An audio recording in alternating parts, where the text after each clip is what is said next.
vida, paixão e glorificação do Cordeiro de Deus. As Meditações de Ana Catarina Emmerich, 1820 a 1823. Aquele que deseja avançar de virtude em virtude, de graça em graça, deve meditar continuamente na paixão de Jesus.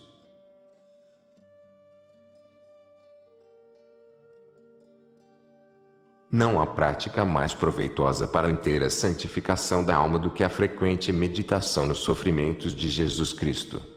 São Boaventura, Mir Editora, São Paulo, 2004.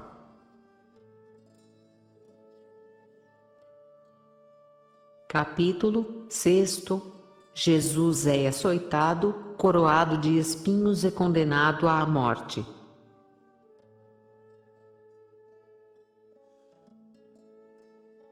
Parágrafo 1º. Jesus reconduzido a Pilatos. Cada vez mais enfurecidos, tornaram os príncipes dos sacerdotes e os inimigos de Jesus a trazê-lo de novo de Herodes a Pilatos. Estavam envergonhados de não lhe ter conseguido a condenação e ter de voltar novamente para aquele que já o tinha declarado inocente.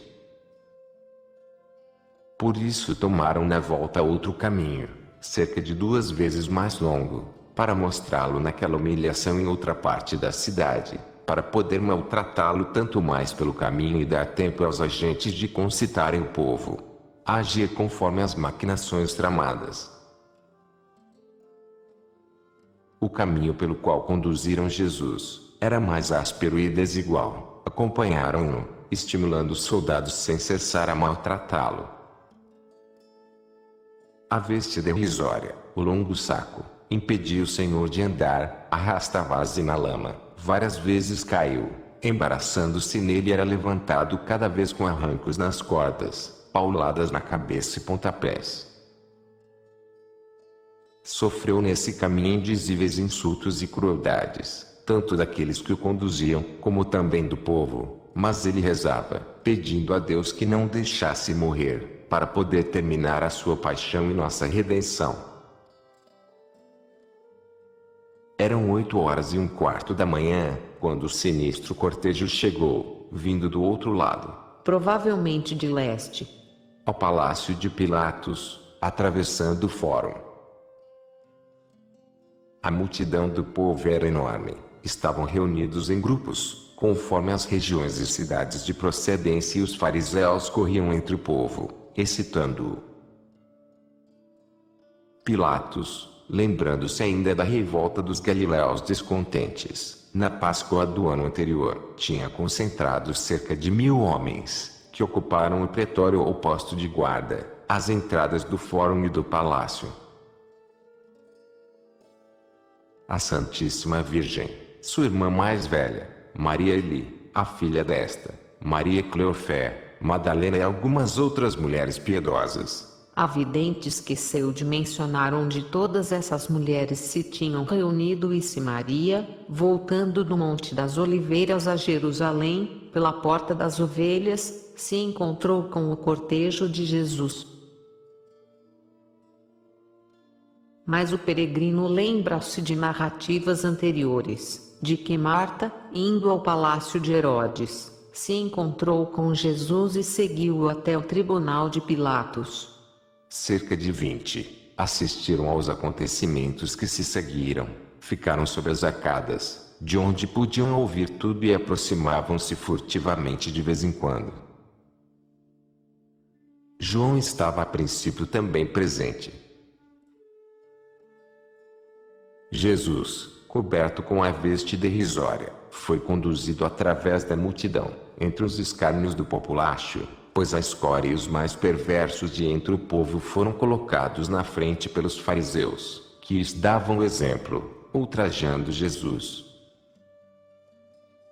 Um palaciano de Herodes já tinha chegado antes, com a mensagem para Pilatos, de que Herodes lhe ficava muito grato pela atenção, que, porém, no afamado sábio Galileu encontrara apenas um bobo e mudo, que o tinha tratado como tal e mandara reconduzi-lo novamente a Pilatos.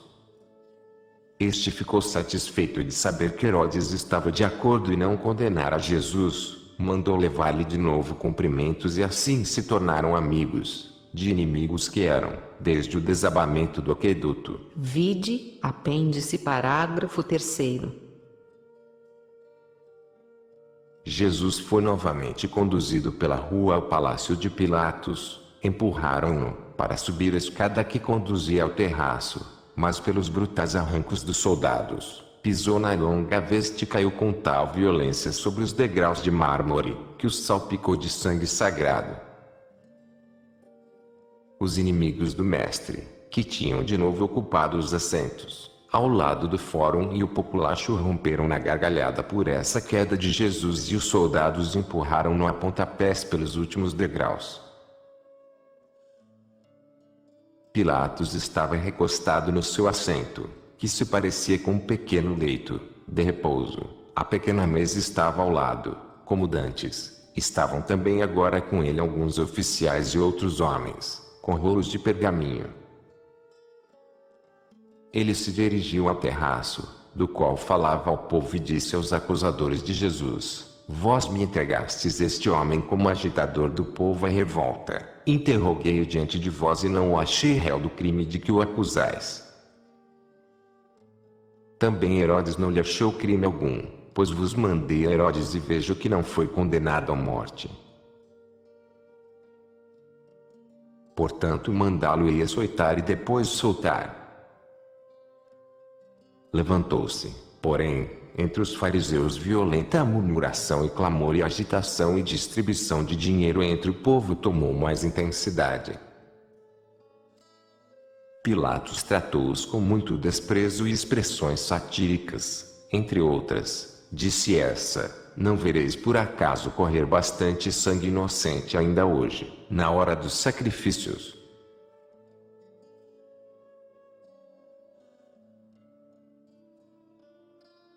Parágrafo 2º. Jesus é posposto a Barrabás. Ora, era nesse tempo que o povo vinha, antes da festa da Páscoa, pedir, segundo um antigo costume, a liberdade de um preso. Os fariseus tinham enviado, justamente por isso, alguns agentes ao bairro de Acra, a oeste do templo, para dar dinheiro ao povo, instigando-o que não pedisse a libertação, mas a crucificação de Jesus. Pilatos, porém, esperava que o povo pedisse a liberdade de Jesus e resolveu dar-lhes escolher entre Jesus e um terrível facínora, que já fora condenado à morte, para que quase não tivessem que escolher.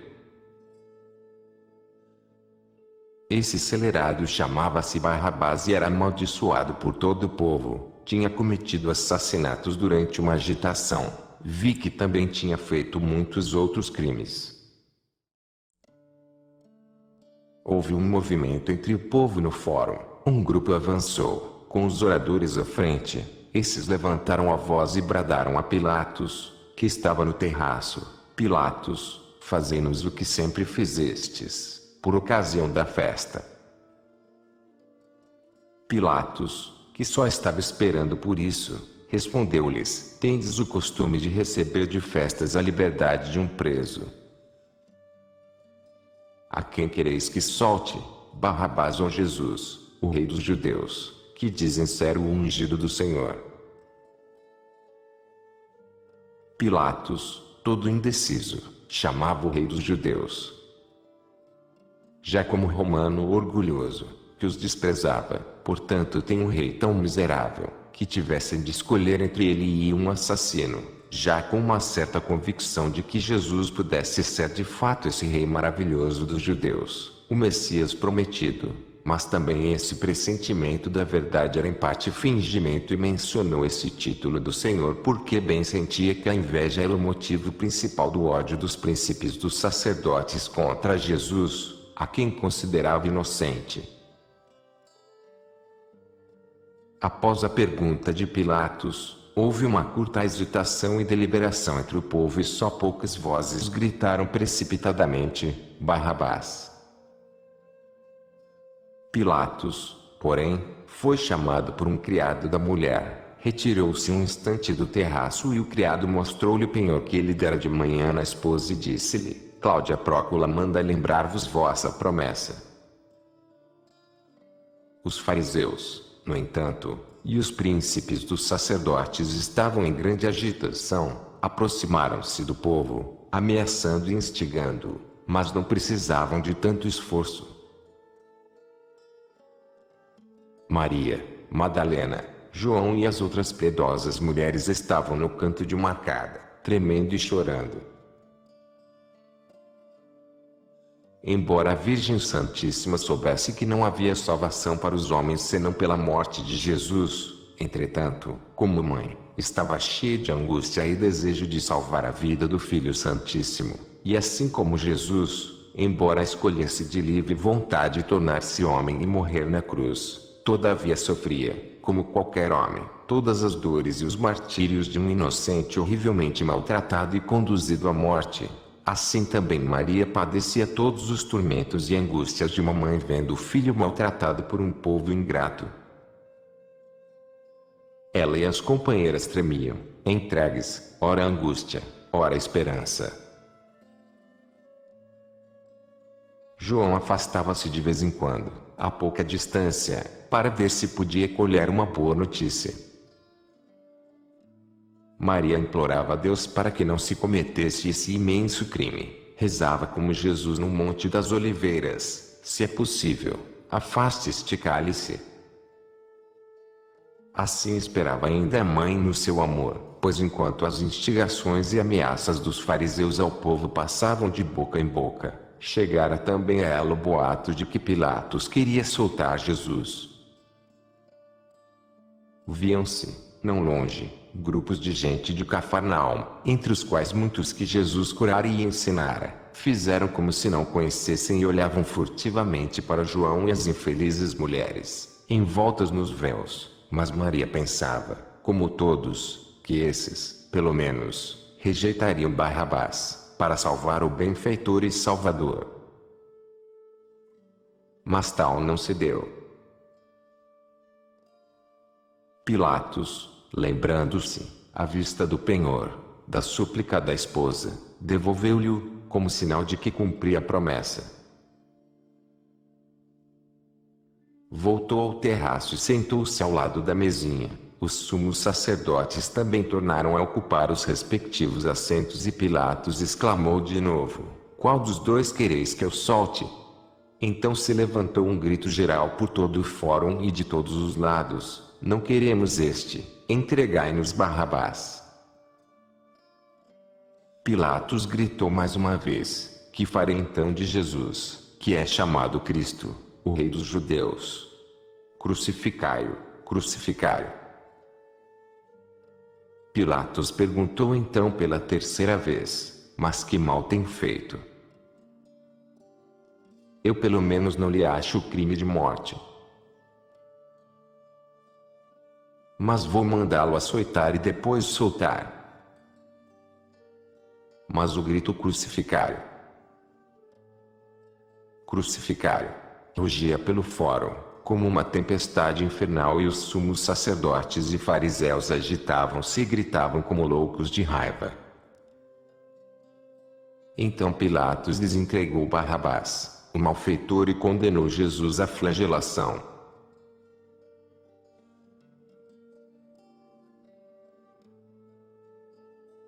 Parágrafo 3º. A flagelação de Jesus. Pilatos, juiz covarde e indeciso, pronunciara várias vezes a palavra: Não lhe acho crime algum, por isso vou mandá-lo açoitar e depois soltar. A gritaria dos judeus, porém, continuava: Crucificai-o, crucificai-o. Contudo, queria Pilatos tentar ainda fazer sua vontade e deu ordem de açoitar Jesus à maneira dos romanos.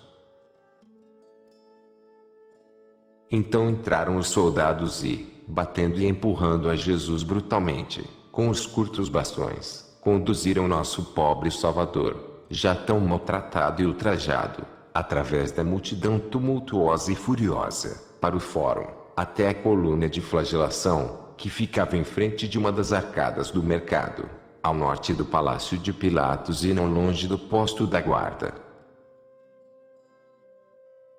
Os carrascos, jogando os açoites, varas e cordas no chão, ao pé da coluna, vieram ao encontro de Jesus. Eram 6 homens de cor parda, mais baixos do que Jesus, de cabelo crespo e eriçado, barba muito rala e curta, vestiam apenas um pano ao redor da cintura, sandálias rotas e uma peça de couro ou outra fazenda ordinária, que lhes cobria peito e costas como um escapulário, aberto dos lados, tinham os braços nus. Eram criminosos comuns, das regiões do Egito, que trabalhavam como escravos ou degradados na construção de canais e edifícios públicos, escolhiam-se os mais ignóbeis e perversos, para tais serviços de carrascos no pretório. Amarrados à mesma coluna, alguns pobres condenados tinham sido açoitados até a morte, por esses homens horríveis, cujo aspecto tinha algo de bruto e diabólico e pareciam meio embriagados. Bateram em Nosso Senhor com os punhos e com cordas, apesar de não lhes opor resistência alguma, arrastaram-no com brutalidade furiosa, até a coluna da flagelação. É uma coluna isolada, que não serve para sustentar o edifício. É de tamanho tal, que um homem alto, com o braço estendido, lhe pode tocar a extremidade superior, arredondado e munida de uma argola de ferro, na parte de trás, no meio da altura. Há também argolas ou ganchos. É impossível descrever a brutalidade bárbara com que esses cães danados maltrataram a Jesus, nesse curto caminho. Tiraram-lhe o manto derrisório de Herodes e quase jogaram nosso Salvador por terra. Jesus trepidava e tremia diante da coluna. Ele mesmo se apressou a despir a roupa, com as mãos inchadas e ensanguentadas pelas cordas, enquanto os carrascos o empurravam e puxavam. Orava de um modo comovente e volveu a cabeça por um momento para a Mãe Santíssima, que, dilacerada de dor, estava com as mulheres piedosas num canto das arcadas do mercado, não longe do lugar de flagelação, e disse, voltando-se para a coluna, porque obrigaram a despir-se também do pano que lhe cingia os rins, desvia os teus olhos de mim. Não sei se pronunciou essas palavras ou as disse só interiormente, mas percebi que Maria as entendeu, pois a vi nesse momento desviar o rosto e cair sem sentidos nos braços das santas mulheres veladas, que a rodeavam.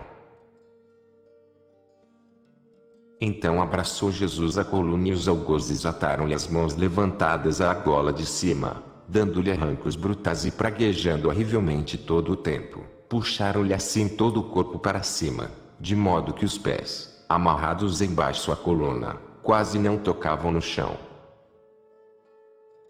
O Santo dos Santos estava cruelmente estendido sobre a coluna dos malfeitores, e ignominiosa nudez e indizível angústia, e 2 dos homens furiosos começaram, com crueldade sanguinária, a flagelar-lhe todo o santo corpo, da cabeça aos pés. Os primeiros açoites ou varas que usaram, pareciam ser de madeira branca e dura, talvez fossem também feixes de tendões secos de boi ou tiras duras de couro branco. Nosso Senhor e Salvador, o Filho de Deus, verdadeiro Deus e verdadeiro homem, contraia-se e torcia-se, como um verme, sob os açoites dos criminosos. Ouviam-se-lhe os gemidos e lamentos, doces e claros, como uma prece afetuosa no meio de dores dilacerantes, entre o sibilar e estalar dos açoites dos carrascos. De vez em quando ressoava a gritaria do povo e dos fariseus, como uma nuvem escura de tempestade, abafando essas queixas dolorosas e santas, cheias de bênçãos. As turbas gritavam, deve morrer. Crucificai-o. Pois Pilatos estava ainda a discutir com o povo. Quando queria fazer-se ouvir, no meio do tumulto da multidão, fazia soar primeiro um toque de trombeta, para impor silêncio.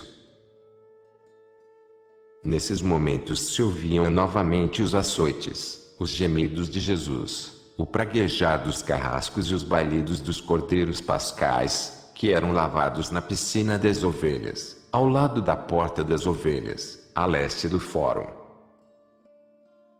Depois de lavados, eram levados, com a boca amarrada, até o caminho do templo, para não se sujarem mais. Depois eram conduzidos para o lado de fora, a oeste, onde ainda eram submetidos a uma ablução cerimonial.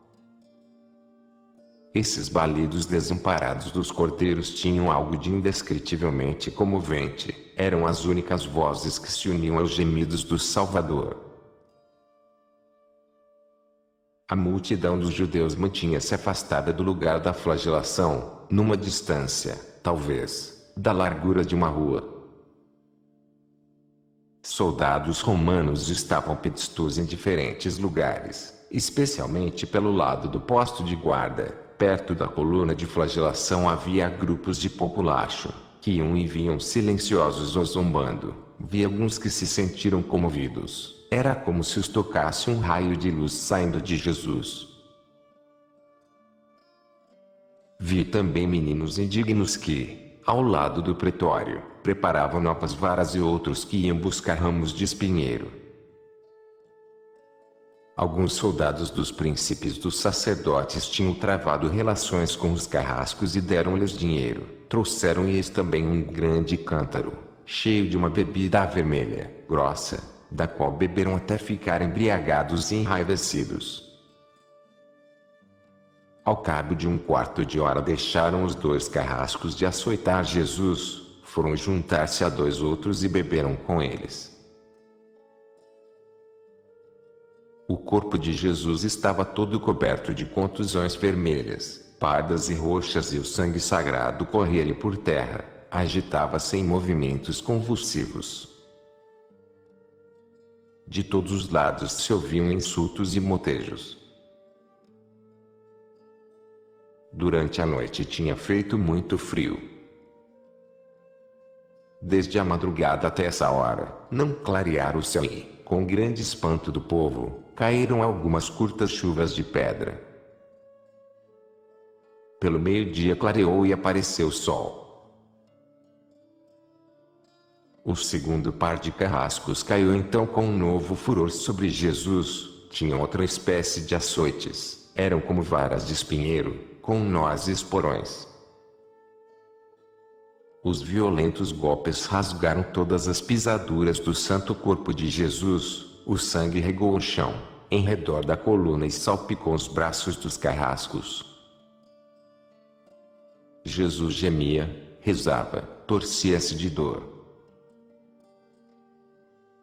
Passaram então pelo fórum muitos estrangeiros, montados em camelos. Olharam assustados e entristecidos, quando o povo lhes disse o que se estava passando. Eram viajantes, dos quais uns tinham recebido o batismo e outros ouviram o sermão da montanha. O tumulto e os gritos continuavam, no entanto, diante da casa de Pilatos. Os 2 seguintes carrascos bateram em Jesus com flagelos. Eram curtas correntes ou correias, fixas num cabo, cujas extremidades estavam munidas de ganchos de ferro, que arrancavam, a cada golpe, pedaços de pele e carne das costas. Quem pode descrever o aspecto horrível e doloroso deste suplício? Mas a crueldade dos carrascos ainda não estava satisfeita. Desligaram Jesus e amarraram-no de novo, mas com as costas viradas para a coluna. Como, porém, estivesse tão enfraquecido, que não podia manter-se em pé, passaram-lhe cordas finas sobre o peito e sobre os braços e debaixo dos joelhos, amarrando assim toda a coluna. Também lhe ataram as mãos atrás da coluna, a meia altura. Todo o corpo sagrado contraia-se-lhe dolorosamente, as chagas e o sangue cobriam-lhe a nudez. Como cães raivosos, caíram-lhe os carrascos em cima, com os açoites. Um tinha uma vara mais delgada na mão esquerda, com que lhe batia no rosto. O corpo de Nosso Senhor formava uma só chaga, não havia mais lugar são. Ele olhava para os carrascos, com os olhos cheios de sangue, que suplicavam misericórdia, mas redobravam os golpes furiosos e Jesus gemia, cada vez mais fracamente, ai. A horrível flagelação durara cerca de 3/4 de hora, quando um estrangeiro, homem do povo, parente do cego Ctesifon, curado por Jesus, se aproximou precipitadamente da coluna, pelo lado de trás e, com uma faca em forma de foice na mão, gritou indignado: Parai! Não flageleis este homem inocente até morrer. Os carrascos, meio embriagados, pararam espantados e o homem cortou rapidamente, como de um único golpe, as cordas de Jesus, que todas estavam seguras num prego de ferro, atrás da coluna. Depois o estrangeiro fugiu e perdeu-se na multidão. Jesus, porém, caiu desfalecido, ao pé da coluna, sobre a terra empapada de sangue.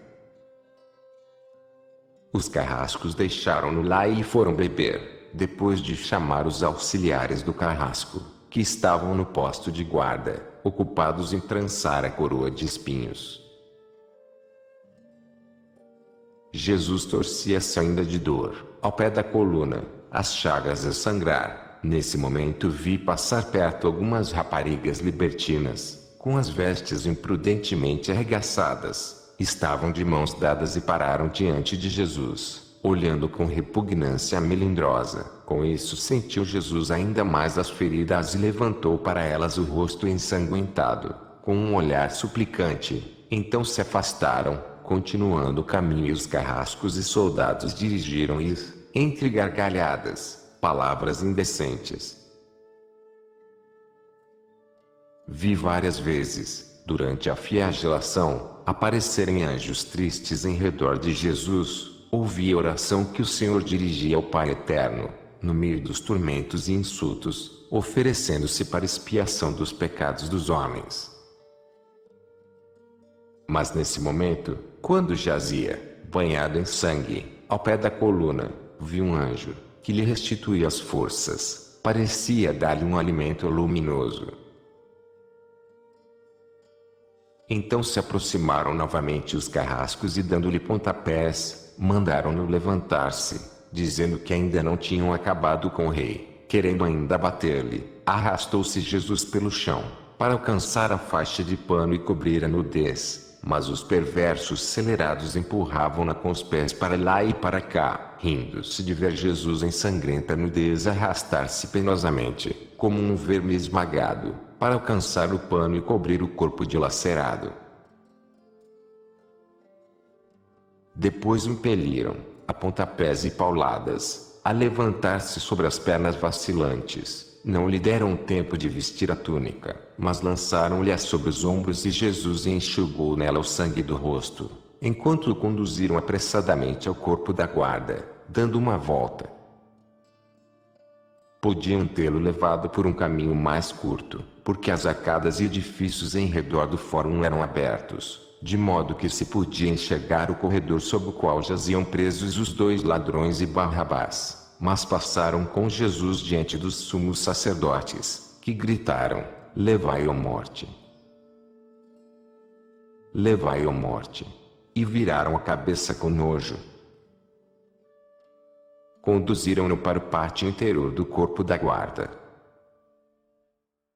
Quando Jesus entrou, não havia lá soldados, mas escravos, soldados e marotos, a escória do povo.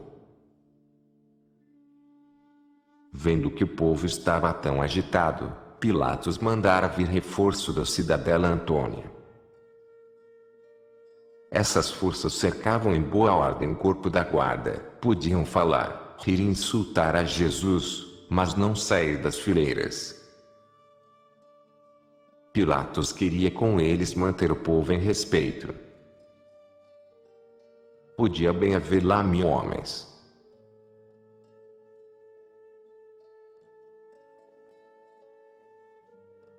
Parágrafo 4º. Maria Santíssima durante a flagelação. Via Santíssima Virgem, durante a flagelação do Redentor, em contínuo êxtase, via e sofria na alma e com indizível amor e tormento, tudo quanto sofria o Divino Filho. Muitas vezes lhe saíram fracos gemidos da boca, os olhos estavam inflamados de tanto chorar. Jazia velada nos braços da irmã mais velha, Maria Eli, que já era muito idosa e se parecia muito com a mãe, Santiana. Maria, filha de Cleofás e de Maria Eli, estava também presente e segurava sempre o braço de sua mãe. As santas amigas de Maria e Jesus, todas veladas e envolvidas em mantos, rodeavam a Santíssima Virgem, tremendo de medo e dor, como se esperassem sua própria sentença de morte. Maria vestia uma longa veste azul e sobre essa, uma comprido manto branco de lã e um véu branco amarelo. Madalena estava desnorteada e desolada de dor e lamentação, tinha o cabelo em desalinho, sob o véu. Quando Jesus, depois da flagelação, caíra ao pé da coluna, mandara Cláudia P.R.C. Escula, a mulher de Pilatos, um fardo de grandes panos à Mãe de Deus. Não sei mais se julgava que Jesus ficaria livre e a mãe do Senhor lhe devia tratar as feridas com esses panos ou se a pagã compadecida mandou os panos para o fim para o qual a Santíssima Virgem os empregou. Maria, voltando a si, viu passar o Divino Filho dilacerado, conduzido pelos soldados. Ele enxugou o sangue dos olhos com a túnica, para fitar a Santíssima Virgem, que lhe estendeu as mãos, num transporte de dor e lhe seguiu com a vista as pegadas sangrentas. Logo depois via Santíssima Virgem Madalena, quando o povo se dirigia mais para o outro lado, aproximarem-se do lugar da flagelação.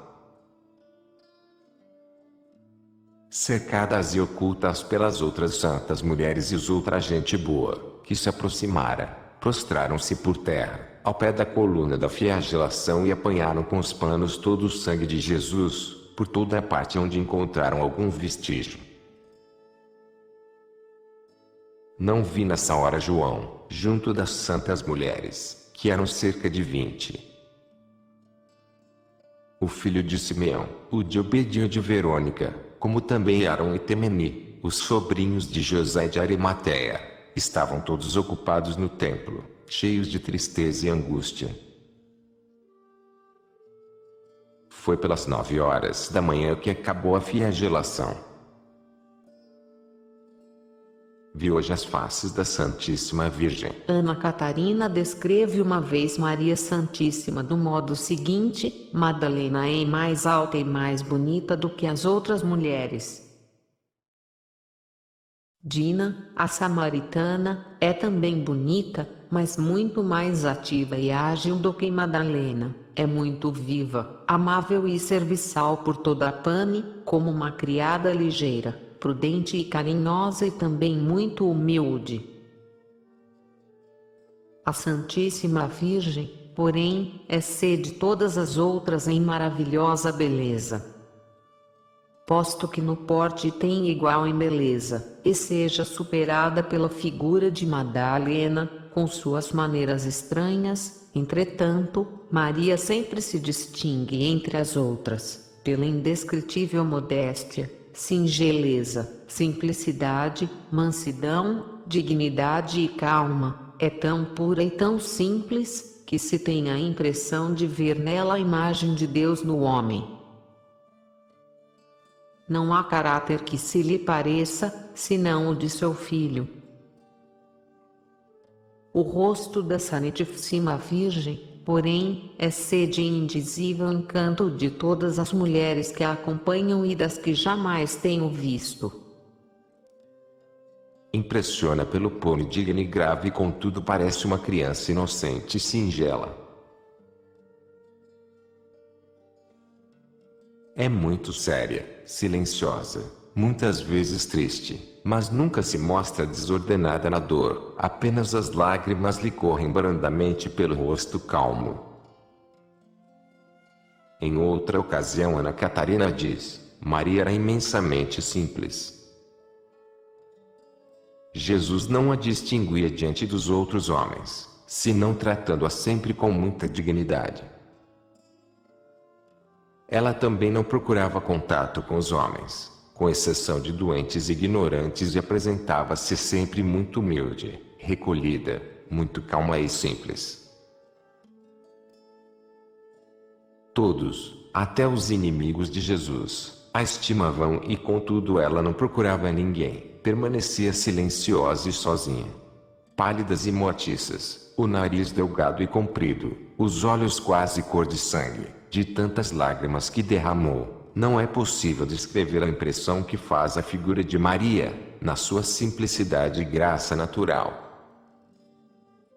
Já desde ontem e durante toda a noite, tem ela vagueado, cheia de angústia e amor, pelo vale de Josafá e pelas ruas de Jerusalém e através do povo, e contudo não se lhe vê nenhuma desordem nas vestes. Cada prega do vestido da Santíssima Virgem respira santidade. Tudo nela é simples e digno, puro e inocente. Os movimentos, ao olhar em redor de si, são nobres, e as pregas do véu, quando viram um pouco a cabeça, são de uma singular beleza e simplicidade. Nos movimentos não se lhe nota agitação, e mesmo na mais dilacerante dor, todo porte se lhe conserva simples e calmo. Tem um manto umedecido pelo orvalho da noite e por inúmeras lágrimas, mas em tudo mais está limpo e bem arrumado. É inefavelmente bela e de uma beleza toda sobrenatural, pois toda a sua beleza é também pureza, simplicidade, dignidade e santidade. Madalena, porém, tem um aspecto inteiramente diferente. E é mais alta e mais gorda e chama mais atenção pelas formas e os movimentos, mas toda a beleza lhe foi devastada pelas paixões, pelo arrependimento excessivo, a dor, quase causa horror veia, tanto se tornou desfigurada, pela veemência sem limite de sua dor. Tem as vestes molhadas e sujas de lama, em desarranjo e rasgadas, o longo cabelo cai-lhe solto e em desalinho, sob o véu molhado e amarrotado. Está toda desfigurada e agitada, não pensa senão em sua dor, e parece quase uma alienada. Há muita gente aqui de Madala e arredores, que a viu dantes, na vida tão suntuosa e depois tão pecaminosa e em seguida tanto tempo retirada do mundo, e agora apontam com o dedo e a insultam, ao ver-lhe a estranha figura. Há também gente baixa de Madala que, ao passar por ela, lhe atira a lama, mas Madalena não o nota, tão absorta está na sua dor.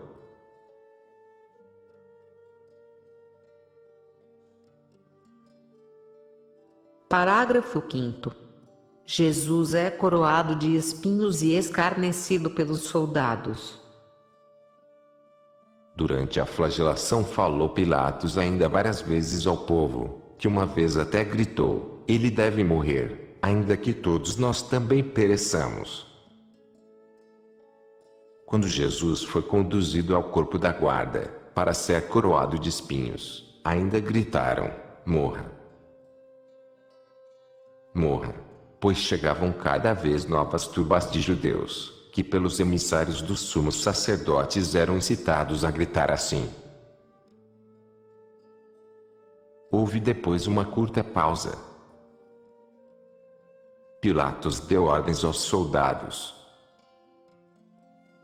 Os sumos sacerdotes e os conselheiros, que estavam sentados em bancos, de ambos os lados da rua, à sombra das árvores ou sob lonas estendidas, diante do terraço de Pilatos, mandarem os criados trazer alimentos e bebida. Vi também Pilatos de novo perturbado pela superstição, retirou-se sozinho, para oferecer incenso aos deuses e por certos sinais descobrir-lhes a vontade. Vi que depois da flagelação a Santíssima Virgem e as amigas, tendo enxugado o sangue de Jesus, se afastaram do fórum. Vi-as com os panos ensanguentados, numa pequena casa encostada a um muro, não era longe do fórum, não me lembro mais de quem era. Não me recordo de ter visto João durante a flagelação. Jesus foi coroado de espinhos e escarnecido no pátio interior do corpo da guarda, construído sobre os cárceres, ao lado do fórum.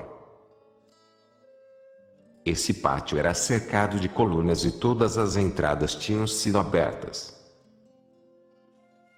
Havia ali cerca de 50 miseráveis patifes, sequazes dos soldados, servos dos carcereiros, soldados e auxiliares dos carrascos, escravos e os criminosos que flagelaram Nosso Senhor. Esses todos tomaram parte ativa nas crueldades praticadas em Jesus.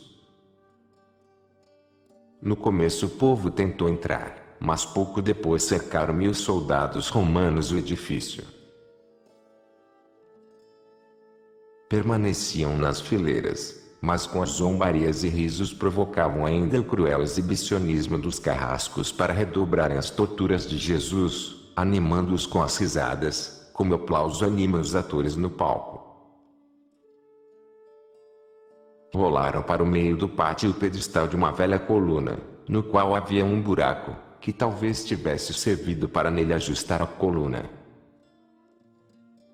Nesse pedestal colocaram um escabelo redondo e baixo, que por detrás tinha uma espécie de cabo, para o manejar. Por maldade cobriram o escabelo de pedregulho agudo e cacos de louça. Arrancaram de novo toda a roupa do corpo ferido de Jesus e impuseram-lhe um manto de soldado, curto, vermelho, velho e já roto, que nem lhe chegava até os joelhos. Pendiam dele ainda alguns restos de borlas amarelas. Jazia num canto do quarto dos verdugos, que costumavam impô-lo aos que tinham açoitado, seja para enxugar-lhes o sangue, seja para escarnecê-los. Arrastaram a Jesus para a coluna e empurraram-na brutalmente, com o corpo despido e ferido, sobre o escabelo coberto de pedras e cacos. Depois lhe puseram a coroa de espinhos na cabeça. Essa tinha 2 palmos de altura, era muito espessa e trançada com arte, em cima tinha uma borda um pouco saliente. Puseram-lhe em redor da fronte, como uma ligadura e ataram-na atrás com muita força, de modo que formavam uma coroa ou um chapéu. Era artisticamente trançada de 3 varas de espinheiro, da grossura de um dedo, que tinham crescido alto, através dos espessos arbustos. Os espinhos, pela maior parte, foram propositalmente virados para dentro. Pertenciam a 3 diferentes espécies de espinheiros, que tinham alguma semelhança com a nossa cambroeira, o abrunheiro e o espinheiro branco. Em cima tinham acrescentado uma borda, trançada de um espinheiro semelhante à nossa sarça silvestre pela qual pegavam e puxavam brutalmente a coroa.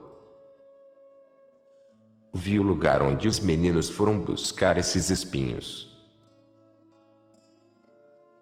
Puseram-lhe também na mão um grosso caniço, com um tufo na ponta.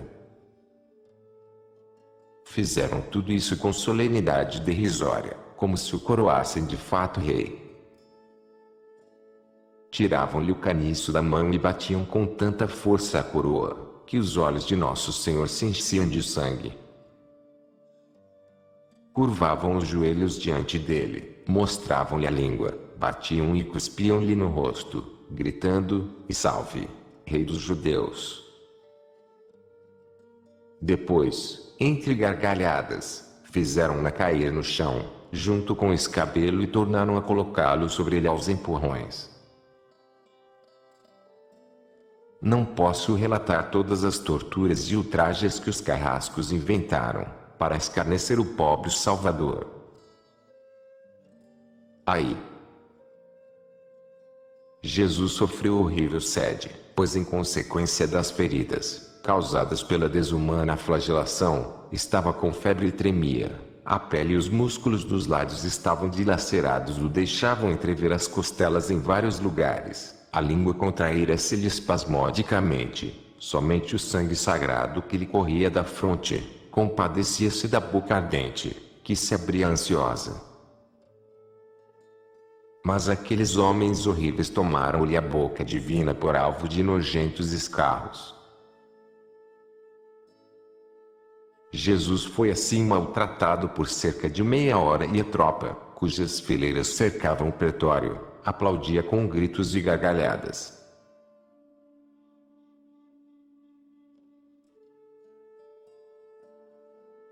Parágrafo 6º. Et homo. Reconduziram então Jesus ao palácio de Pilatos, a coroa de espinhos sobre a cabeça, o caniço nas mãos amarradas, coberto do manto vermelho. Jesus estava desfigurado, pelo sangue que lhe enchia os olhos e lhe escorria na boca e sobre a barba.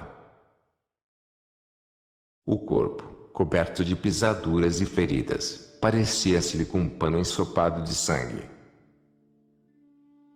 Andava curvado e cambaleando. O manto era tão curto, que Jesus precisava curvar-se, para cobrir a nudez, porque lhe tinham arrancado toda a roupa, no ato da coroação de espinhos. Quando o pobre Jesus chegou ao primeiro degrau da escada, diante de Pilatos, até esse homem cruel estremeceu de horror e compaixão. Apoiou-se a um dos oficiais e, como o povo e os sacerdotes ainda gritassem e insultassem, exclamou: se o demônio dos judeus é tão cruel, então não deve ser bom morar com ele no inferno. Quando Jesus foi puxado penosamente, escada acima e conduzido ao fundo, Pilatos saiu para a sacada. Foi dado um toque de trombeta, para chamar a atenção do povo, a que Pilatos queria falar. Disse, pois, aos príncipes dos sacerdotes e a todos os presentes: escutai, vou mandá-lo conduzir mais uma vez para diante de vós, para que conheçais que não lhe achei culpa alguma. Jesus foi então conduzido pelos soldados à sacada, ao lado de Pilatos, de modo que todo o povo reunido no fórum podia vê-lo. Era um aspecto terrível, pungente, que primeiro causou no povo horror e penoso silêncio. O Filho de Deus ensanguentado dirigiu os olhos cheios de sangue, sob a coroa de espinhos, para o povo e Pilatos, que, ao lado, indicando-o com a mão, gritou aos judeus: eis aqui o homem. Enquanto Jesus, com o corpo dilacerado, coberto do manto vermelho derrisório, abaixando a cabeça traspassada de espinhos e inundada de sangue, segurando nas mãos atadas o cetro de caniço, curvado para cobrir a nudez com as mãos, aniquilado pela dor e tristeza, mas ainda respirando infinito amor e mansidão, estava diante do palácio de Pilatos, como um espectro sangrento, exposto aos gritos furiosos dos sacerdotes e do povo. Passaram pelo fórum grupos de forasteiros, homens e mulheres, com as vestes arregaçadas, em direção à piscina das ovelhas, para ajudar a lavar os cordeiros da Páscoa, cujos balidos tristes se misturavam com os clamores sanguinários da multidão, como para dar testemunho em favor da verdade, que se calava. Somente o verdadeiro Cordeiro Pascal de Deus, o revelado, mas não conhecido mistério desse santo dia, cumpriu a profecia e curvou-se em silêncio sobre o matadouro. Os sumos sacerdotes e os membros do tribunal ficaram cheios de raiva pelo aspecto de Jesus, espelho horrível de sua consciência, e gritaram: morra! Crucificai-o! Pilatos, porém, exclamou: ainda não vos basta? Ele foi tão maltratado, que não terá mais desejo de ser rei. Eles, porém, se tornaram ainda mais furiosos. gritando como dementes, e todo o povo repetia: deve morrer. Crucificai-o. Então mandou Pilatos dar outro toque de trombeta e disse: pois tomai-o e crucificai-o vós, porque não lhe acho culpa. Responderam-lhe alguns dos príncipes dos sacerdotes: temos uma lei, e segundo essa lei ele deve morrer, porque declarou ser o Filho de Deus. Pilatos replicou: pois se tendes tais leis, segundo as quais este homem deve morrer, eu não queria ser judeu. Mas o dito dos judeus, ele se declarou Filho de Deus, inquietou Pilatos e suscitou-lhe de novo pavor supersticioso.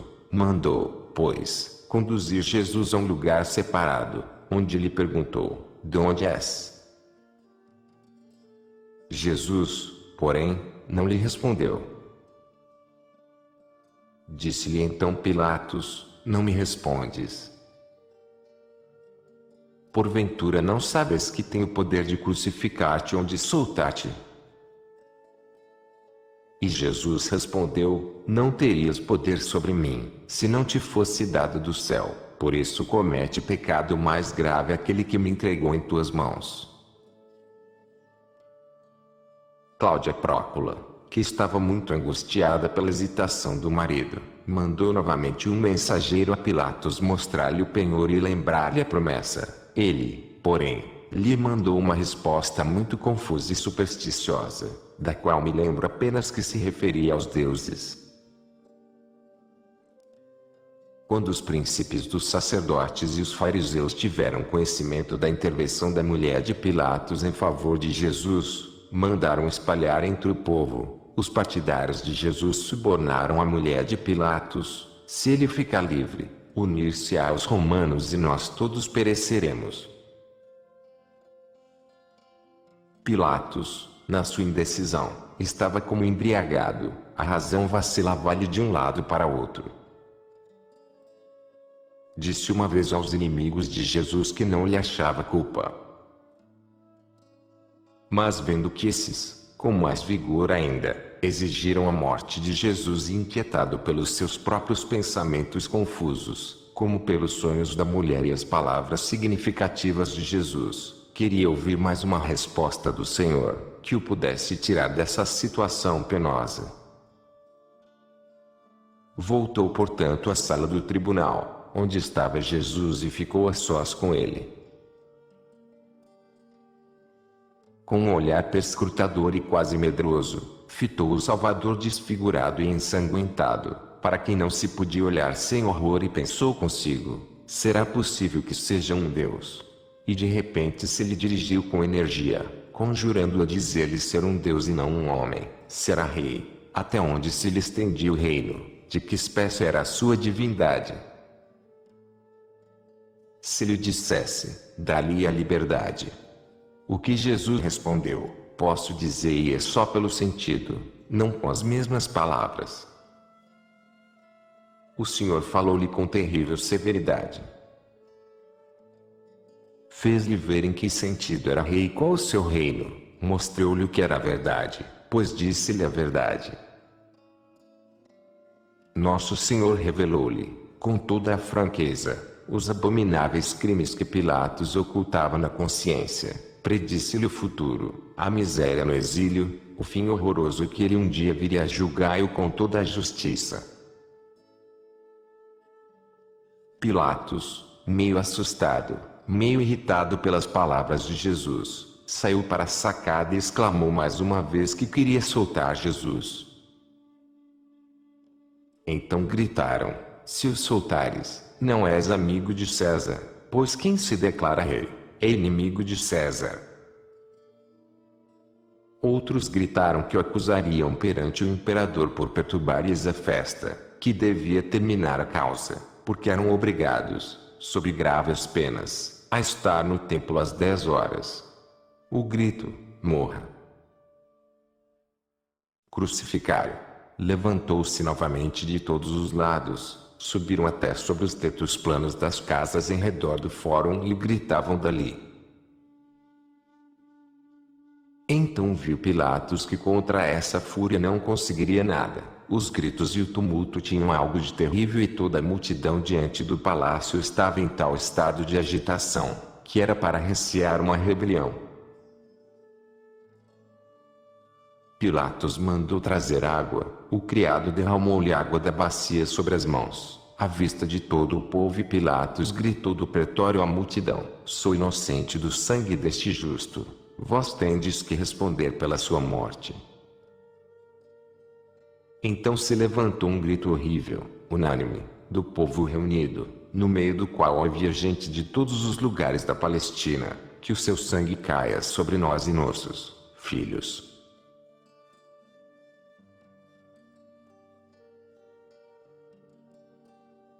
Parágrafo 7º.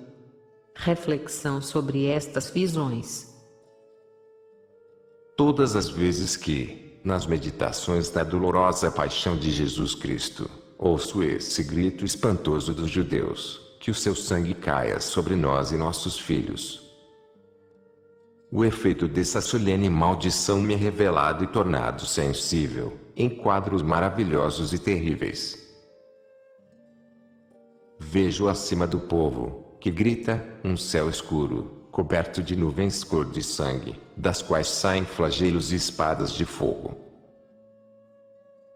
Vejo como se os raios dessa maldição atravessassem todos até os ossos e neles também os filhos. Vejo o povo como envolvido em trevas e o grito sair-lhes das bocas como um fogo tenebroso e maligno, unir-se por cima das cabeças e cair de novo sobre eles, entrando mais profundo em alguns, pairando sobre outros. Esses últimos eram aqueles que depois da morte de Jesus se converteram. O número destes não era, porém, pequeno, pois vejo Jesus e Maria, durante todos esses terríveis sofrimentos, rezarem sempre pela salvação dos carrascos, e todos esses horríveis tormentos não lhes causaram nenhum ressentimento. Durante toda a paixão, no meio das mais cruéis torturas, dos insultos mais insolentes e ignominiosos, no meio da fúria sanguinária dos inimigos e dos servos destes, à vista da ingratidão e do abandono de muitos fiéis, que lhe causaram o mais amargo sofrimento físico e moral, vejo Jesus sempre rezando, amando os inimigos, orando pela sua conversão, até o último suspiro, mas vejo que por essa paciência e esse amor ainda mais se inflama a fúria e raiva dos cruéis inimigos. Enfurecem-se porque toda a sua brutalidade e crueldade não conseguem arrancar-lhe da boca uma palavra de protesto ou de queixa, que possa desculpar-lhes a maldade. Hoje, que na festa da Páscoa matam o Cordeiro Pascal, não sabem que matam o Cordeiro de Deus. Quando, durante tais visões, dirijo os meus pensamentos para o coração do povo e dos juízes e para as santas almas de Jesus e Maria, tudo que neles se passa me é mostrado em figuras, que as pessoas naquele tempo não viram, mas sentiram o que representavam. Vejo então inúmeras figuras diabólicas, cada uma diferente, conforme o vício que representa, em terrível ação entre a multidão. Vejo-as correr, instigar a raiva, causar confusão dos espíritos, entrar na boca das pessoas. Vejo-as sair da multidão, reunir-se em grande número e atiçar a raiva do povo contra Jesus, mas à vista do amor e da paciência do Mestre tremem e desaparecem de novo entre o povo. Toda essa atividade tem algo de desesperado, confuso, contraditório, é um movimento confuso e insensato. Acima e em redor de Jesus e Maria e do pequeno número de santos vejo também se moverem muitos anjos, cujas figuras e vestimentas variam, conforme as respectivas funções e ação, representam consolação, oração, unção, conforto por comida e bebida e outras obras do misericórdia.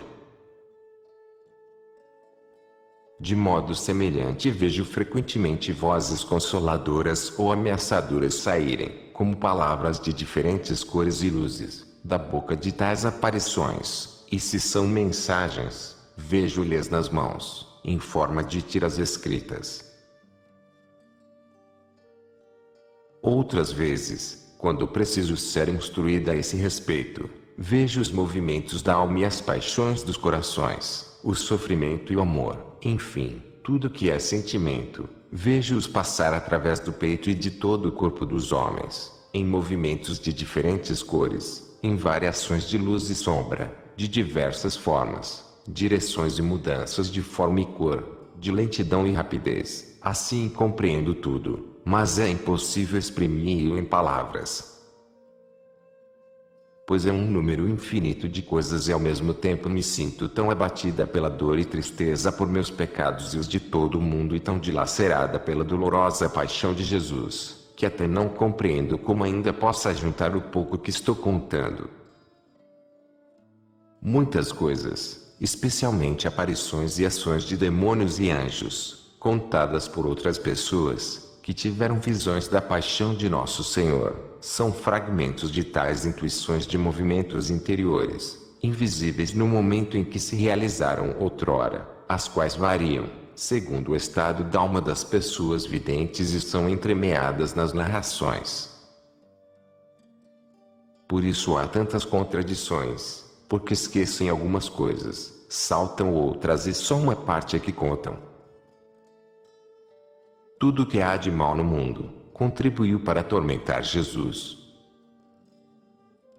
Tudo o que é amor, nele sofreu. Como Cordeiro de Deus, tomou sobre si os pecados do mundo, que infinidade de coisas, tanto abomináveis como também santas, se podem ver e contar. Se, portanto, as visões e contemplações de muitas pessoas piedosas não concordam em tudo, é porque não tiveram o mesmo grau de graça para ver, contar e fazer-se compreender.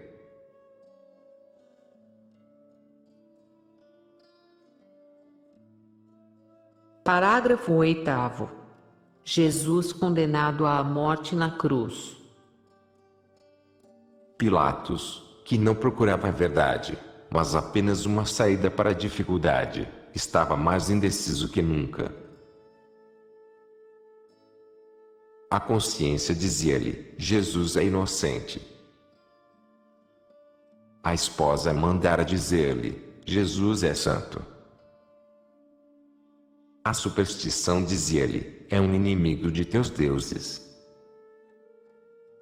A covardia dizia-lhe: é um deus e vingar-se-á. Interroga mais uma vez a Jesus, em tom inquieto e solene. Jesus lhe fala dos seus mais ocultos crimes, prediz-lhe um futuro e uma morte miseráveis e que um dia virá, sentado sobre as nuvens do céu, pronunciar sobre ele um juízo justo, o que deita na falsa balança da justiça de Pilatos um novo peso contra a intenção de soltar Jesus. Ficou furioso por se ver em toda a nudez de sua ignomínia interior diante de Jesus, a quem não podia compreender. Sentiu-se indignado daquele que mandara açoitar e que podia mandar crucificar, lhe predizer um fim miserável, dessa boca, que nunca fora acusada de mentira, que não proferira uma só palavra em sua própria defesa, ousar, em ocasião extremamente arriscada, citai-o perante seu justo tribunal, naquele dia futuro. Tudo isso lhe ofendeu profundamente o orgulho, mas como não havia sentimento dominante nesse homem miserável e indeciso, ficou cheio de medo diante da ameaça do Senhor e fez a última tentativa de libertar Jesus.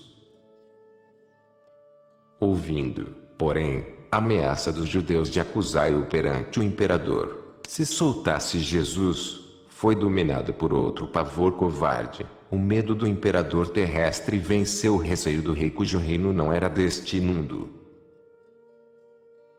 O celerado covarde e resoluto pensava consigo: se ele morrer, morrerá também com ele o que sabe de mim e o que me predisse. A ameaça dos judeus de acusá-lo perante o imperador, decidiu-se Pilatos a fazer isso à vontade, contrariamente à promessa que fizera a esposa, contrariamente à justiça e à própria convicção. Por medo do imperador, entregou aos judeus o sangue de Jesus, mas para a própria consciência não tinha senão a água, que fez derramar sobre as mãos, exclamando: sou inocente do sangue deste justo, respondereis por ele. Não, Pilatos, tu és responsável, pois que o dizes justo e lhe derramas o sangue, és o juiz injusto, sem consciência. O mesmo sangue de que queria lavar as mãos e de que não podia lavar a alma, os sanguinários judeus chamaram-na sobre si seus filhos, amaldiçoando-se a si mesmos. O sangue de Jesus, que atrai a misericórdia de Deus sobre nós, fizeram-na chamar a vingança sobre eles, gritando: que o seu sangue caia sobre nós e nossos filhos. Ouvindo esses gritos sanguinários, Pilatos mandou preparar tudo para pronunciar a sentença. Deu ordem para trazer outras vestes solenes e vestiu-as, puseram-lhe na cabeça uma espécie de coroa ou diadema, no qual havia uma pedra preciosa ou outra coisa brilhante, vestiram-no também de outro manto e diante dele levavam um bastão. Foi acompanhado de muitos soldados, oficiais do tribunal e ia na frente, transportando uma coisa e seguiam-se escreventes, com rolos de papel e tabuinhas, precedidos por um homem que tocava a trombeta. Assim saiu do palácio para o fórum, onde, em frente ao lugar da flagelação, havia um belo assento elevado, construído de pedras, para pronunciar as sentenças. Só depois de pronunciadas desse lugar tinham as sentenças vigor legal. Esse tribunal era chamado Gabata e era um estrado circular, para o qual subiam escadas de vários lados. Em cima havia um assento para Pilatos e atrás dele um banco, para outros membros do tribunal. Muitos soldados cercavam esse tribunal e em parte ficavam nos degraus das escadas. Muitos dos fariseus já tinham ido do palácio de Pilatos ao templo. Somente Anás e Caifás, com cerca de 28 outros, se dirigiram ao tribunal no fórum, logo que Pilatos começou a vestir as vestimentas oficiais. Os dois ladrões já haviam sido conduzidos ao tribunal, quando Pilatos apresentou Jesus ao povo, dizendo: Et homo. O assento de Pilatos estava coberto de uma manta vermelha e sobre essa havia uma almofada azul, com galões amarelos. Jesus, ainda vestido do rubro manto derrisório, com a coroa de espinhos na cabeça, as mãos atadas, foi então conduzido pelos esbirros e soldados que o cercavam, entre as vaias do povo, para o tribunal, onde o colocaram entre os dois ladrões. Pilatos, sentado no tribunal, disse mais uma vez, em voz alta, aos inimigos de Jesus: eis aí o vosso rei. Eles, porém, gritaram: fora! Morra! Crucifica-o! Pilatos disse: devo então crucificar vosso rei? Mas os príncipes dos sacerdotes gritaram: não temos outro rei senão César. Então Pilatos não disse mais palavra em favor de Jesus, nem mais lhe falou, mas começou a pronunciar a sentença. Os dois ladrões tinham sido condenados, já havia mais tempo, à morte na cruz, mas a execução fora adiada para esse dia, a pedido dos sumos sacerdotes, porque queriam ultrajar Jesus, crucificando-o entre assassinos ordinários. As cruzes dos ladrões já estavam ao lado deles, no chão, trazidas pelos ajudantes dos carrascos. A cruz de Nosso Senhor ainda não estava lá, provavelmente porque a sentença ainda não fora pronunciada. A Santíssima Virgem, que se tinha afastado depois da apresentação de Jesus por Pilatos e da gritaria sanguinária dos judeus, abriu caminho, em companhia de algumas mulheres, por entre a multidão e aproximou-se do tribunal, para ouvir a sentença de morte, proferida contra seu Filho e Deus. Jesus estava nos degraus da escada, diante de Pilatos, rodeado de soldados, e os inimigos lançavam-lhe olhares cheios de ódio e escárnio. Um toque de trombeta ordenou o silêncio, e Pilatos pronunciou, com a raiva de um covarde, a sentença de morte contra o Salvador. Senti-me sufocada de indignação, diante de tanta baixeza e duplicidade. O aspecto desse acelerado arrogante, do triunfo e ódio sanguinário dos príncipes dos sacerdotes, satisfeitos após tantos esforços fatigantes, o estado lastimoso e os sofrimentos do pacientíssimo Salvador, a indizível angústia e os tormentos da Mãe Santíssima e das Santas Mulheres, a furiosa ansiedade com que os judeus esperavam a morte da presa, o frio orgulho dos soldados e minha visão das horrendas figuras diabólicas entre a multidão do povo, tudo isso me tinha aniquilado completamente. Aí percebi que eu devia estar no lugar de Jesus, meu querido esposo, então a sentença seria justa. Eu estava tão dilacerada pela dor, que não me lembro mais da ordem exata das coisas. Vou contar mais ou menos o que me lembro. Pilatos começou por um longo preâmbulo, em que se referiu com os mais pomposos títulos ao imperador Cláudio Tibério. Depois expôs a acusação contra Jesus, que fora condenado à morte pelos sumos sacerdotes e cuja crucificação tinha sido unanimemente exigida pelo povo, por ser um rebelde, perturbador da paz pública, violador da lei judaica, por se fazer chamar Filho de Deus e Rei dos Judeus. Quando, porém, acrescentou ainda que achava essa sentença justa, ele que por várias horas continuara a declarar Jesus inocente, quase não pude conter-me mais, à vista desse homem infame e mentiroso. Ele disse ainda, por isso condeno Jesus Nazareno, Rei dos Judeus, a ser pregado na cruz. Depois deu ordem aos carrascos que fossem buscar a cruz. Também me lembro, mas não tenho plena certeza, que ele quebrou uma vara comprida, cuja metade era visível, e lançou os pedaços aos pés de Jesus. A essas palavras a mãe de Jesus caiu por terra sem sentidos e como morta. Agora então estava decidida. Era certa a morte de seu santíssimo e amantíssimo Filho e Salvador. Morte horrível, dolorosa, ignominiosa. As companheiras de João levaram-na para fora da multidão, para que aqueles homens cegos de coração não pecassem, insultando a dolorosa mãe do Salvador. Mas Maria não podia deixar de seguir o caminho da paixão de Jesus. As companheiras viram-se obrigadas a levá-la outra vez de lugar em lugar, pois o culto misterioso de unir-se-lhe nos sofrimentos impelia a Santíssima Mãe a oferecer o sacrifício de suas lágrimas em todos os lugares onde o Redentor, seu Filho, sofrerá pelos pecados dos homens, seus irmãos.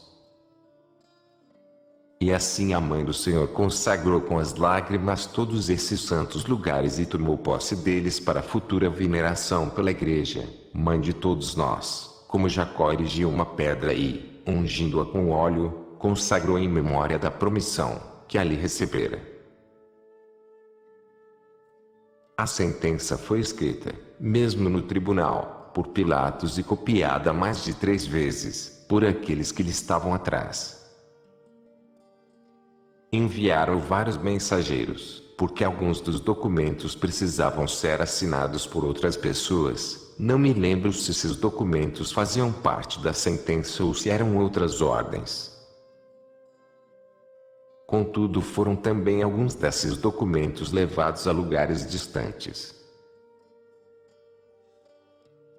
Havia, porém, ainda outra sentença, escrita por Pilatos mesmo, e que lhe provava claramente a duplicidade, pois tinha teor totalmente diferente da sentença que pronunciara. Vi como a escreveu contra a vontade, com o espírito atormentado e um ajoelhado a dirigir-lhe a mão.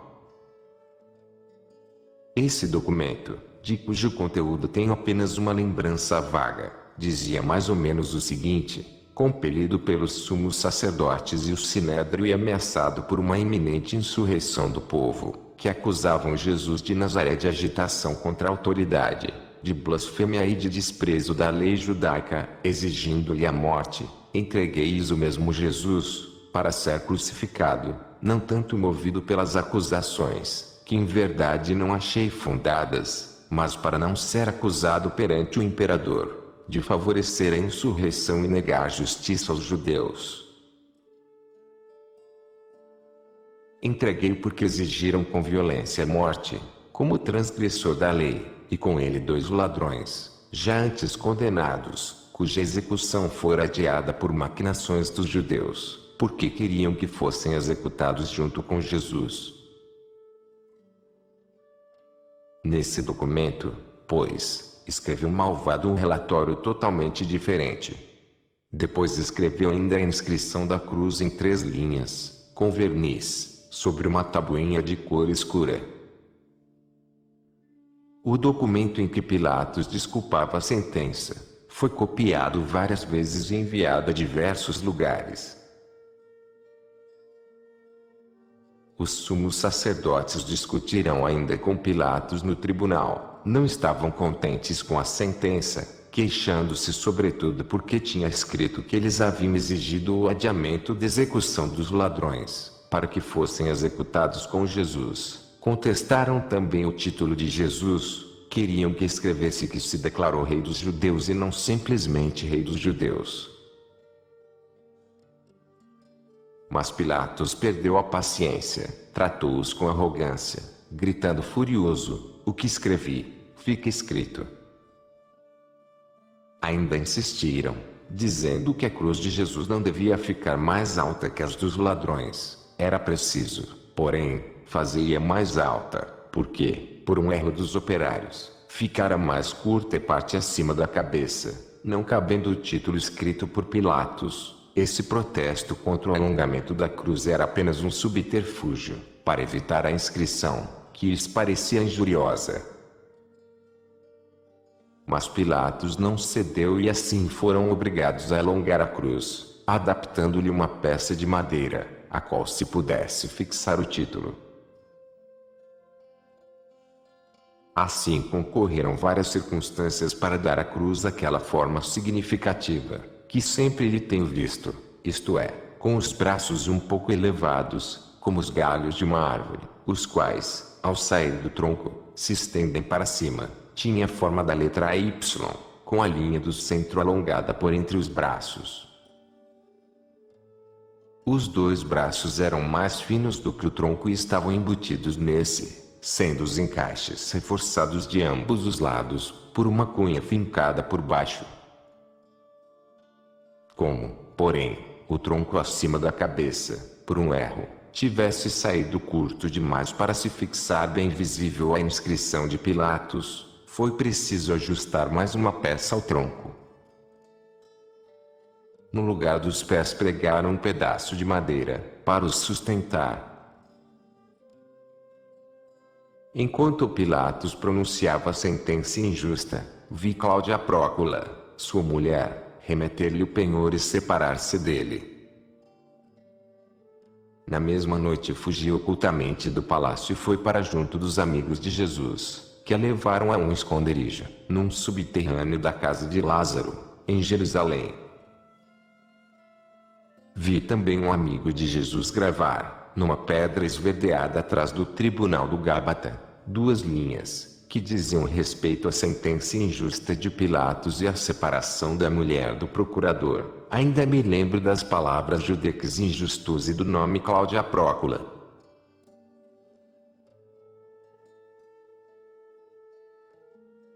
Mas não me recordo se foi no mesmo dia ou alguns dias mais tarde. Lembro-me apenas que nesse lugar do fórum estava um numeroso grupo de homens conversando, enquanto o outro homem, encoberto por eles, gravou aquelas linhas, sem ser visto. Vi que aquela pedra ainda está, desconhecida embora, em Jerusalém, nos alicerces de uma casa ou de uma igreja, situada onde antigamente era o Gábata. Cláudia Prócula tornou-se cristã e depois de se ter encontrado com São Paulo, tornou-se amiga dedicada. Pronunciada a sentença, enquanto Pilatos escrevia e discutia com os sumos sacerdotes, era Jesus entregue aos carrascos, antes houver ainda algum respeito ao tribunal, mas depois estava o divino mestre inteiramente à mercê desses homens abomináveis. Trouxeram-lhe a roupa, que lhe tinham tirado para escarnecê-lo em casa de Caifás, fora guardada e parece-me que também fora lavada por gente compassiva, pois estava limpa. Creio também que era costume entre os romanos levar os condenados à execução, vestidos de sua própria roupa. Despiram de novo Jesus, desataram-lhe as mãos, para poder revesti-lo. Arrancaram-lhe o manto vermelho do corpo chagado, abrindo-lhe assim muitas feridas. Ele mesmo vestiu, com mãos trêmulas, a faixa em torno da cintura e os carrascos lançaram-lhe o escapulário sobre os ombros. Como, porém, a coroa de espinhos fosse muito larga para deixar passar-lhe pela cabeça a túnica sem costura, que lhe fizera a Virgem Santíssima, arrancaram-lhe a coroa e todas as feridas começaram a sangrar, com indizíveis dores.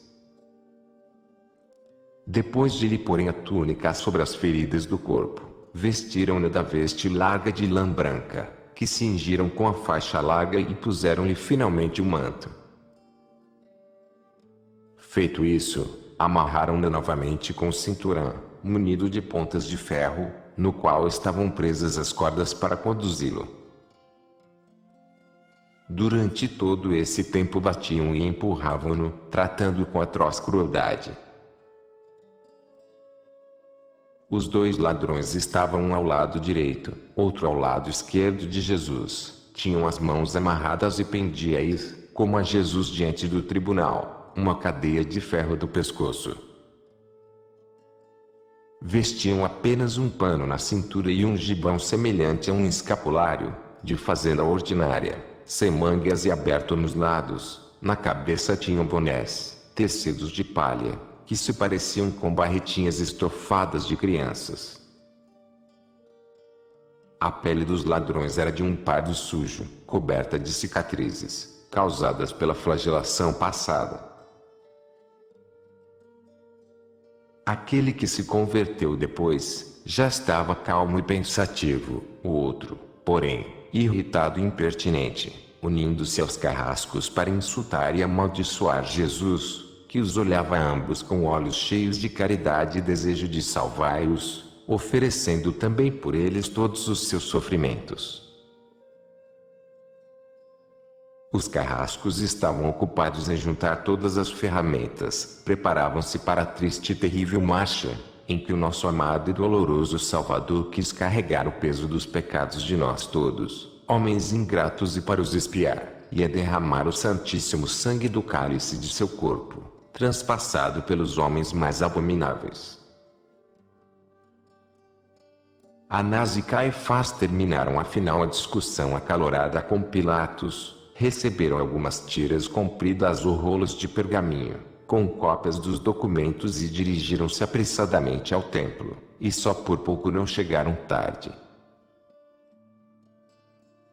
Então se separaram os sumos sacerdotes do verdadeiro Cordeiro Pascal, correram ao templo de pedra, para imolar e comer o Cordeiro simbólico e a realização do símbolo, o verdadeiro Cordeiro de Deus. Fizeram-na conduzir por vias carrascos ao altar da cruz. Separaram-se ali os dois caminhos, dos quais um conduzia ao símbolo e outro à realização do sacrifício. Abandonaram o Cordeiro de Deus, a pura vítima expiatória, que tentaram macular exteriormente e insultar com todo o horror da perversidade. Entregaram-na a carrascos ímpios e desumanos e correram ao templo de pedra, para imolar cordeiros lavados, purificados e bentos. Haviam tomado todo o cuidado para não se sujarem exteriormente e tinham as almas todas sujas, transbordantes de ódio, inveja e ultrajes. Que o seu sangue caia sobre nós e nossos filhos. Tinham exclamado e com essas palavras cumpriram a cerimônia, impuseram a mão de sacrificador sobre a cabeça da vítima. Separaram-se ali os dois caminhos, que conduziam ao altar da lei e ao altar da graça.